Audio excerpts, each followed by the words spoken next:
코로나 바이러스 감염증의 전 세계적인 대유행이 시작된 지 벌써 2년이 지났지만 인류는 아직도 바이러스가 언제, 어떻게 출현했는지 정확히 밝혀내지 못했습니다. 물론 새롭게 발생한 바이러스의 기원을 밝히는 일은 항상 어렵고 복잡합니다. 그러나 세계의 과학자들은 이미 메르스 등 과거 유행했던 전염병들의 근원을 찾았던 경험이 있습니다. 유난히 코로나 바이러스의 기원을 찾는 일이 어려운 이유 중 하나는 중국의 비협조적인 자세입니다. 찔리는 것이 없었다면 이렇게 비협조적일 이유가 없다고 생각될 정도였죠. WHO는 코로나 바이러스의 근원을 찾기 위해 10개월 전 중국 우한에 조사단을 파견했는데요. 바이러스의 유력한 근원이라고 생각되고 있는 우한 연구소의 박쥐 샘플 조사에 실패한 후 다시 돌아오게 됩니다. WHO에 따르면 중국은 여전히 코로나의 근원을 찾는데 중요한 자료를 공유하고 있지 않다고 하죠. 심지어 중국은 조사단의 중국 재입국을 거부하고 있습니다. 그럼에도 전 세계를 위기에 몰아넣은 바이러스의 근원을 찾는 노력은 계속 이어질 수밖에 없었습니다. 그런데 이번에 WHO의 보고서 내용을 뒤집는 보고서가 나와 전 세계가 발칵 뒤집혔습니다. 도대체 중국은 어디까지 진실을 숨기고 있는 걸까요? 현지 시간으로 18일 미국 애리조나대 진화생물학 교수인 마이클 워러비 박사는 지난 2019년 12월 코로나 팬데믹 초기 상황을 재구성한 논문을 사이언스에 발표했습니다. 세계를 초토화시킨 코로나 바이러스의 1호 환자가 중국 우한의 화난수산물 도매시장에서 일하던 한 노점상이라는 연구 논문이었습니다. 중국 우한 현장 조사까지 마친 WHO는 코로나 바이러스 1호 환자로 우한시 회계사 천모 씨를 지목해 보고서에 기재해왔습니다. 천 씨는 화난수산물 시장을 방문하거나 야생동물을 접한 적이 없는 사람입니다. 그런데 WHO 조사팀은 현지 병원의 설명만 듣고 그가 2019년 12월 8일 처음 증상을 보인 최초의 인간 코로나 환자로 판단을 한 것입니다. 이때다 싶었던 중국은 우한 화난시장이 코로나의 발원지가 아닐 수도 있다는 입장을 보였는데요. 이렇게 허술함 가득했던 기존 보고서를 뒤엎는 논문이 발표되면서 각국의 이목이 쏠리고 있습니다. 객관적으로 누가 보더라도 워러비 박사의 논문이 훨씬 논리적이고 타당했기 때문입니다.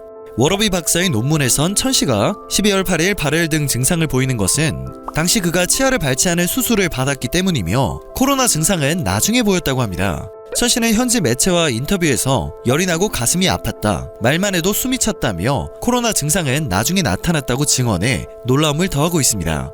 WHO 조사팀에 대한 신뢰가 와르르 무너지는 순간이었죠. 워러비 박사는 이에 따라 최초의 환자는 천 씨가 아니라 12월 11일 증상이 발현된 웨이 구이샨이라는 이름의 화난수산물 시장에서 노점상을 하는 여성이라고 밝혔습니다. 웨이 구이샨은 앞서 월스트리트 저널과의 인터뷰에서 12월 10일부터 아팠다고 말한 적이 있습니다. 워러비 박사는 이에 대해 천 씨가 바이러스가 화난시장에서 확산하기 시작한 뒤 지역사회 감염으로 코로나에 걸렸음을 시사한다며 이 남성은 자신이 종합병원에서 감염됐다고 믿고 있는데 아마도 치과 응급진료를 받는 동안 그렇게 됐을 수 있고 출퇴근 중 지하철에서 감염됐을 수 있다고 설명했습니다.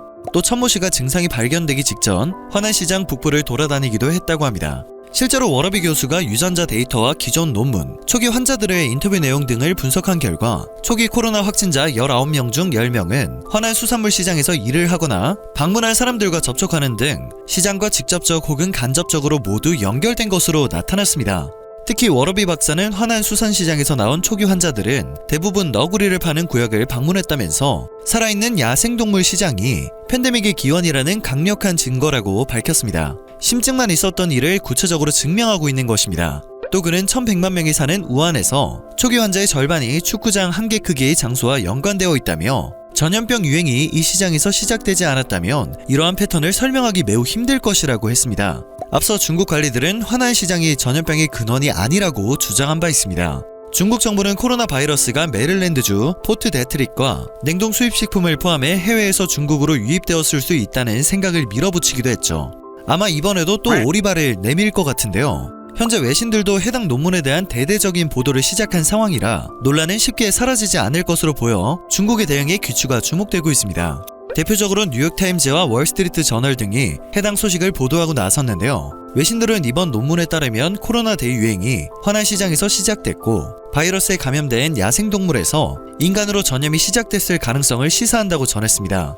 다만 이안 리키엔 컬럼비아대 바이러스학 교수는 워러비 교수의 논문에 대해 가용 데이터를 재구성한 훌륭한 논문이고 타당성 있는 가설이라면서도 2년 전 일이고 아직은 분명치 않아 이것만으로 상황을 파악할 수 있을 것 같진 않다고 말했습니다. 일부 다른 과학자들은 코로나 바이러스의 우한 바이러스 연구소 유출설 등 다른 가능성을 배제할 수 없다는 입장이라고 하는데요. 흥미로운 점은 워러비 역시 실험실 누출 이론의 개방적인 사람이었다는 것입니다. 그는 지난 5월 사이언스에 실험실 사고를 포함하여 바이러스의 모든 가능한 출처에 대한 조사를 요구하는 서한을 쓴 18명의 과학자 중 한 명이었습니다. 그런데 이제는 초기 사례의 지리적 패턴이 바이러스가 우한 화난시장에서 감염된 동물에서 유래했다는 가설을 강력하게 뒷받침하고 나선 것이죠. 저명한 저널 사이언스에 이런 논문이 발표되었기 때문에 코로나 바이러스가 야생동물의 파급 효과 또는 바이러스 연구소의 누출 등 어떤 방법으로 시작되었는지에 대한 논쟁을 되살릴 것으로 보입니다. 워싱턴 포스트도 여기에 관점을 두고 있는 듯 워러비 박사의 논문을 두고 완전히 새로운 데이터를 제시하는 연구가 아니라 관점이라는 제목의 기사를 내보냈습니다. 어떤 결과가 나오든 중국이 발원국이라는 사실에는 변함이 없겠는데요. WHO는 화난시장을 방문하거나 야생동물을 접한 적이 없는 회계사가 1번 환자였기 때문에 이 시장이 코로나의 발원지가 아닐 수도 있다는 입장을 보여왔습니다. 보고서 내용을 뒤집는 논문 발표에 대한 뜨거운 반응이 쏟아질 수밖에 없는 상황입니다. SNS나 커뮤니티에서는 다양한 해외 반응을 찾아볼 수 있었는데요. 각국 네티즌들은 최근 몇 달 동안 이 문제를 해결하기 위한 새로운 사실이 거의 나타나지 않았습니다. 적극적인 조사가 이어졌으면 합니다. 이 문제를 해결해야 다른 바이러스가 중국에서 나오지 않도록 조치할 수 있습니다. 내가 정말 이해할 수 없는 건 저런 비위생적인 시장에서 야생동물 거래로 시작된 여러 번의 발병이 있었음에도 중국 정부는 시장이 운영되게 방치하고 있다는 사실이다. 놀랍지도 않다. 비위생적인 야생동물 거래 혹은 바이러스 연구소 유출이 문제였겠지. 중국은 뭔가를 숨기고 있다. 만약 결백하다면 바이러스 출처에 대한 완전한 조사에 참여할 것이다 라는 반응을 보이고 있습니다. 정말 웃긴 건 기존 보고서를 뒤집는 논문의 등장으로 전 세계가 발칵 뒤집힌 상황에서도 중국은 뻔뻔하게 자국의 코로나 상황을 자랑하고 있다는 겁니다.